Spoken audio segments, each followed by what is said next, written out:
Changement climatique, ça c'est encore une autre crise. Expérience de pensée, la bouillie d'êtres unicellulaires, le désert et la montagne. Donc, imaginez, vous avez une brouette, vous mettez 70 kg d'une bouillie d'êtres unicellulaires dedans, et vous allez dans le désert avec cette brouette. Il se passe quoi? Elle cuit. Elle cuit. Elle cuit. Pourrie, moi j'avais. Voilà. Vous prenez cette même brouette, vous allez en haut d'une montagne, elle gèle. D'accord? Cette bouillie-là, vous la réagencez d'une certaine manière, et finalement c'est un être humain. Vous l'amenez dans le désert, qu'est-ce qui peut se passer? Ben déjà, elle peut transpirer, elle peut essayer de se cacher, elle peut essayer de trouver de l'ombre, elle peut... Voilà. Et vous l'amenez à la montagne, elle peut essayer de rentrer, de trouver une caverne, de mettre des vêtements, etc.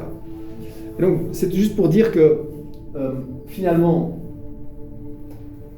votre corps représente un espèce d'écosystème idéal pour des êtres, des cellules, quoi.